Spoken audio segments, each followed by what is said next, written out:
Independent, sovereign Eritrea stays the course. By Anne Garrison, Black Agenda Report contributing editor, the 28th of May 2025. Eritrea remains true to the revolutionary ideals forged during its 30-year war of independence. On May 24, Eritrea celebrated its 34th Independence Day. From September 1, 1961, to May 24, 1991, the Eritrean people waged a 30-year war to free themselves from the Ethiopian Empire, first under the control of Emperor Haile Selassie and then under the Derg regime's Mengistu Haile Mariam. Eritrea was the first of 5 African nations now refusing to collaborate with AFRICOM, the US Africa Command.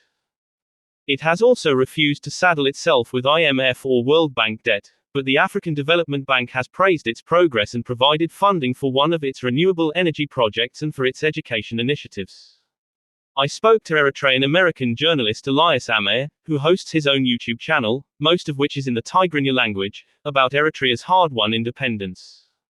Anne Garrison: Elias, I know it's difficult to summarize 30 years, but nevertheless, can you tell us the salient points we might understand about the Eritrean independence struggle, including the process that led to UN recognition? Elias Amer: that is a tall order, but let me start with some personal connection.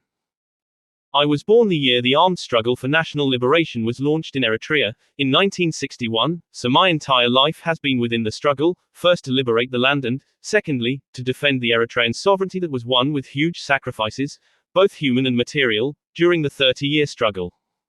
First, we must bear in mind that the armed struggle was launched by Eritreans only when all peaceful political avenues had been closed to it. Eritrean demands and protests for national self-determination had just led to more deaths and more repression. In 1961, a band of armed men led by Hamid Idris Awad and inspired by the Algerian national liberation struggle finally launched the armed struggle. Sectarianism and division along narrow, ethnic, and religious lines haunted the early movement until a progressive vision emerged. It was established that the leadership of the armed struggle had to be within Eritrea, on the battlefield, not sitting outside in comfortable zones like Cairo or Sudan, and that religious and ethnic divides had to be set aside for the sake of the national struggle. The movement also prioritized popular democracy emerging from feudalistic culture, with political education, eradication of illiteracy, equality among fighters, and strict egalitarianism. Leaders and the rank and file had the same living standards. They shared the same accommodations, ate the same food, and received the same medical attention as needed. Their children got the same education. There was popular democratic debate, criticism, and self-criticism. The emancipation of women was also prioritized, and that was extremely revolutionary within the patriarchal societies of that time. This process gave birth to the Eritrean People's Liberation Front, and the egalitarian principles it established have carried through to this day. On May 24, 1991, after the sacrifice of 65,000 heroic Eritrean fighters, the EPLF finally defeated the Ethiopian army, whose troops gave up and fled, with some even heading into Sudan. The Eritreans never took any vendetta against them. They even gave them food and water along their way. All they wanted was a peaceful end to the war. The Ethiopian Derg regime collapsed at the same time, and the Tigray People's Liberation Front, TPLF, took over. Eritreans had fought with the TPLF in the interest of defeating a common enemy. Once EPLF had established de facto control of Eritrean territory, it established a transitional government. Then, in 1993, there was a referendum on becoming an independent nation that was monitored by the United Nations and other international observers. There was no question that this was a free and fair election, and Eritreans voted for independence by 99.85%. The official declaration was delayed until May 24, 1993, because we wanted our independence to coincide with the day we defeated the Ethiopian army. Within minutes of the declaration of independence, after the results of the referendum, 5 countries stepped forward: Egypt, Sudan, Italy, and the United States to recognize Eritrea. The United States had opposed Eritrean independence since the 1940s, but it finally accepted the reality on the ground and became one of the first countries to officially recognize us. After that, the floodgates opened, and one country after another recognized. On May 28, 1993, Eritrea was officially admitted as the 182nd UN member state. I was part of the Eritrean delegation that officially went to the United Nations when Eritrea was officially accepted as a free, independent nation, and it was the most moving experience of my life to see the Eritrean flag being raised in front of the UN after a 30-year struggle. Tears of pride, tears of joy, rushed down my face. I believe that meant that, in accordance with the UN Charter, the Security Council had passed a resolution to recommend recognition to the UN General Assembly, with at least 9 votes and no vetoes from the 5 permanent members, and then the General Assembly had voted to recognize by at least a 2/3 majority. Yes, I believe that's the procedure. Okay, now another huge question. What has Eritrea achieved in 34 years of independence? Most of all, it has sustained its status as an independent and sovereign nation. The vast majority of African states are neocolonial, proxy, or puppet states. Eritrea is the only African nation that has been truly independent for decades. Although it sounds simple, that is in itself a huge accomplishment. With the emergence of the Alliance of the Sahel states, I hope that more and more African states may join the movement for ending neocolonial relations, ending Africa's decades-long subservience and marginalization. When I say that Eritrea is truly independent, I mean that it designs its own economic programs, not accepting the dictates of the Bretton Woods institutions, the World Bank and the IMF. It charts its own economic development path and undertakes its own development projects. It rejects foreign aid. It rejects the NGOs that proliferate all over Africa, the Trojan horses that cripple and paralyze African states. It has been proven beyond a shadow of doubt that foreign aid is in fact devastating to Africa's development. Our president, Isaias Afwerki, has famously said that aid is like a drug. If you keep taking it, you become addicted. The massive foreign aid that is dumped in Africa makes it more dependent, makes it poorer, instead of helping it develop. Africa is dependent on food aid year in, year out, even though its agriculture has huge potential. 6 decades ago, Africa fed itself.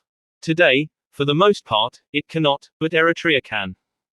It has prioritized the development of dams and irrigation, resolving that no drop of water will fail to irrigate and no drop will erode the soil. I can point to other significant infrastructural achievements in road building, highway connections, education, and health. This progress was impeded because the US did not like the look of Eritrea's independence. The US used Ethiopia's TPLF regime as its regional, anchor state, for nearly 30 years, from 1991 to 2018, when it was overthrown in a popular uprising. In 1998, the US gave tacit support to the TPLF to launch a border war against Eritrea, which led to a devastating loss of life on both sides. The Eritrea-Ethiopia Boundary Commission created by the Algiers Peace Agreement ruled in Eritrea's favor regarding the contested border regions, including the town of Badme, the casus belli of the conflict. However, Ethiopia, with US support, refused to accept its ruling. Eritrea was also punished by UN sanctions initiated by the US from 2009 to 2018. They were based on wholly false claims that Eritrea had helped al-Shabaab terrorists. Eritrea also had a border conflict with Djibouti based on another manufactured lie. The US imposed even more crippling sanctions, exclusion from the SWIFT system for conducting international financial transactions, during the 2020 to 2022 Ethiopian civil war in which the US backed their longtime proxy, the TPLF. The US has sustained these sanctions even though the Ethiopian war ended in November 2022. Both rounds of sanctions severely hurt Eritrea's economy, but nevertheless, it continued to make slow, steady progress. It eradicated illiteracy and provided free education from grade school through college. It drastically reduced the spread of communicable disease, such as malaria and tuberculosis. It ended the horrifying practice of female genital mutilation. It is corruption-free. We have begun to tap into our significant mineral wealth, but not without demanding fair ownership percentages, technology transfer, and training from foreign mining corporations. Regarding the freedom from corruption, I met a number of Eritrean cabinet ministers when I was there in 2022, and I didn't see any driving fancy cars, wearing fancy clothes, or working in fancy offices. I also didn't see any gross disparities of wealth or anyone begging on the streets. Yes, that is evidence that we have remained true to our original revolutionary ideals. What do you see in Eritrea's future? Well, As you know, there is great instability and conflict in the Horn of Africa, where Eritrea remains an oasis of stability. It does and will continue to try to encourage regional movements to establish genuine sovereignty while at the same time standing up to Ethiopia's new threats of military aggression. Internally, within Eritrea, regardless of whether there is chaos and conflagration in the region, Eritrea will remain firmly focused on its own development. It will not be held hostage to external chaos agents, and will not veer from its path of national economic development and the improvement of life for all its people. It will stay the course. Ann Garrison is a Black Agenda Report contributing editor based in the San Francisco Bay Area.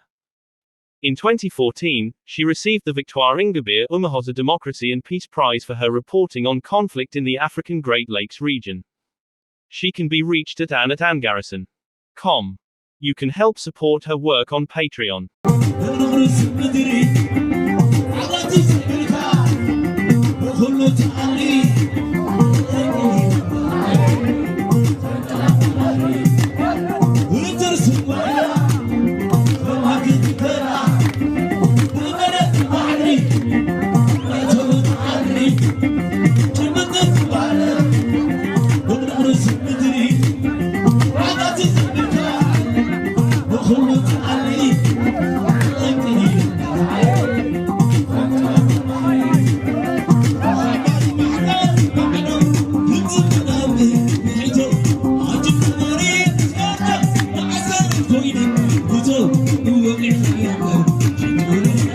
share, like, subscribe ምግባር ኣይትረስዑ.